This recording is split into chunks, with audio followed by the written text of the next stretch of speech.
Tel Aviv hancur diterpa kabar paling mengerikan dalam sejarah modernnya. Pusat kebudayaan Yahudi, salah satu gedung simbol identitas dan kebanggaan Israel rata, dengan tanah hanya dalam hitungan menit setelah dihantam oleh 140 rudal Iran, yang telah di-upgrade dengan teknologi Rusia. Serangan itu bukan sekadar insiden militer, tapi tragedi besar yang langsung memakan korban sipil hingga 3.200 orang tewas seketika. Tidak ada waktu untuk evakuasi, tidak ada sirena yang cukup cepat menyelamatkan, dan tidak ada peringatan yang mampu mencegah kehancuran total itu. Dalam rekaman yang beredar, rudal-rudal tersebut terlihat meluncur beruntun membentuk pemandangan langit malam Tel Aviv seperti hujan meteor. Tapi bedanya ini bukan tontonan, melainkan kiamat mini yang nyata. Israel yang selama ini dikenal sombong dengan teknologi Iron Dome-nya, tiba-tiba dibuat seperti kaleng kerupuk yang bolong-bolong. Iron Dome yang digadang-gadang sebagai tameng pamungkas, nyatanya tidak mampu menahan upgrade rudal Iran, yang dibumbui otak teknis Rusia. Ledakan pertama menghantam sisi barat gedung, membuat struktur utama goyah. Belum sempat runtuh total, gelombang rudal berikutnya datang bertubi-tubi, menghabisi seluruh bangunan hingga benar-benar rata. Api berkobar, kaca berterbangan, suara jeritan bercampur dengan deru sirena ambulan yang terlambat datang. Seorang saksi mata menggambarkan, itu bukan perang, itu pembantaian. Yang membuat situasi makin panas, Amerika Serikat memilih diam 1000 bahasa. Tidak ada statement heroik, tidak ada janji dukungan, apalagi langkah militer. Washington bahkan menghindari kata membalas. Seakan-akan mereka sedang menonton film dokumenter, bukan melihat sekutunya terbakar habis. Ironis, negara yang biasanya sok jadi polisi dunia kali ini malah kayak penonton Netflix yang malas skip intro. Israel pun terpukul. Pemerintahnya lumpuh dalam komunikasi awal. Militer bingung harus menyalahkan siapa dulu, dan warganya kehilangan tempat yang dianggap sebagai pusat sejarah budaya mereka. Dalam satu malam, simbol yang dibangun puluhan tahun hilang tanpa bekas. Korban sipil terus bertambah, bukan hanya dari ledakan, tapi juga dari reruntuhan yang menimpa orang-orang yang berusaha melarikan diri. Tim SAR yang datang pun mengaku tidak bisa langsung bekerja efektif, karena area itu masih dipenuhi api dan ledakan kecil susulan.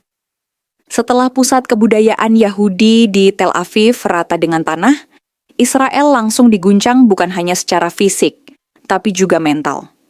Pemerintahnya terlihat kalang kabut seperti ayam kehilangan kandang. Dalam beberapa jam pertama setelah serangan, pernyataan resmi yang keluar dari kantor Perdana Menteri terdengar lebih seperti upaya meredam panik daripada memberikan solusi. Rakyat Israel menunggu arahan, tapi yang mereka dapat hanyalah kebingungan. Media lokal menyiarkan gambar warga yang berlarian mencari keluarga di antara puing-puing.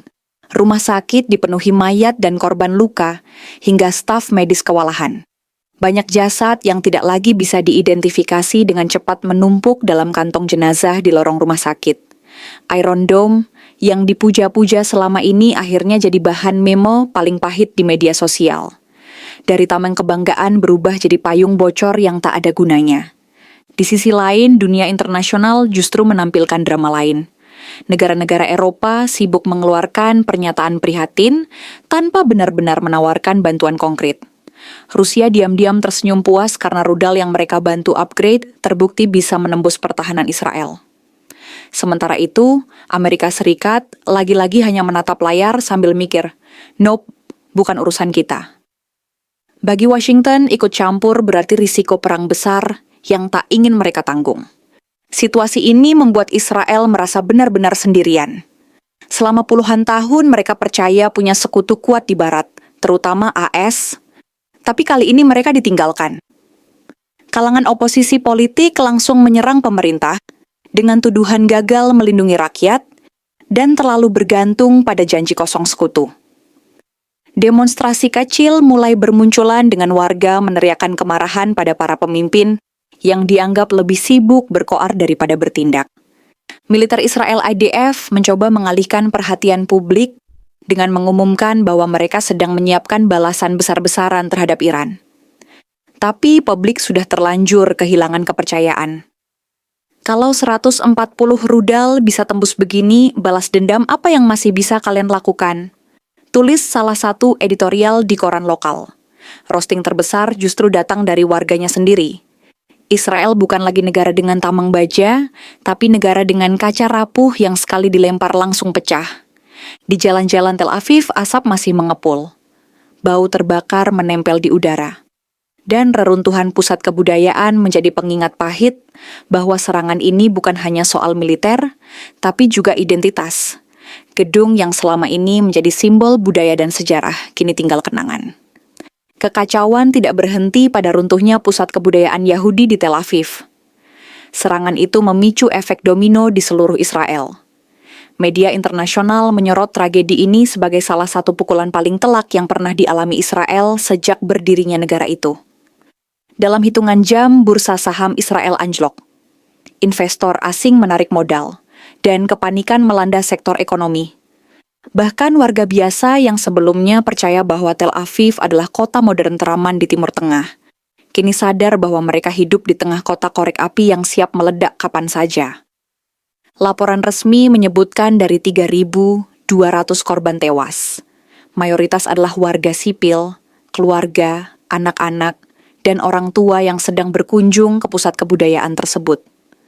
Lebih dari 5.000 orang lainnya mengalami luka-luka, mulai dari ringan hingga kritis. Rumah sakit di Tel Aviv dan sekitarnya penuh sesak. Beberapa bahkan mendirikan tenda darurat di halaman parkir untuk menampung pasien. Dokter bekerja tanpa henti, sementara relawan berdatangan membawa makanan, air, dan pakaian. Di media sosial, tragedi ini langsung menjadi bahan perdebatan global. Pendukung Israel menuntut balasan secepat mungkin, sementara kelompok anti-Israel menyebut serangan ini sebagai karma geopolitik. Tak sedikit komentar sarkastik bermunculan. Kalau Iron Dome masih dijual di iklan, tolong kasih disclaimer tidak berlaku untuk rudal upgrade. Iran sendiri tidak menutupi keterlibatannya. Dalam pidato singkat, seorang juru bicara militer Iran menyatakan bahwa serangan itu adalah peringatan keras atas kebijakan agresif Israel di kawasan. Rusia memilih bungkam, tapi senyumnya bisa terbaca jelas di balik layar diplomasi. Negara-negara Arab tampak membagi respons. Sebagian menyebutnya tragedi kemanusiaan. Sebagian lain justru menyambutnya dengan dingin. Yang paling menarik, sikap Amerika Serikat masih nihil. Tidak ada janji bantuan militer, tidak ada kunjungan pejabat tinggi, bahkan sekadar ucapan bela sungkawa terdengar sangat basi. Presiden Amerika Serikat lebih memilih bicara tentang isu domestik ketimbang tragedi yang mengguncangkan sekutunya.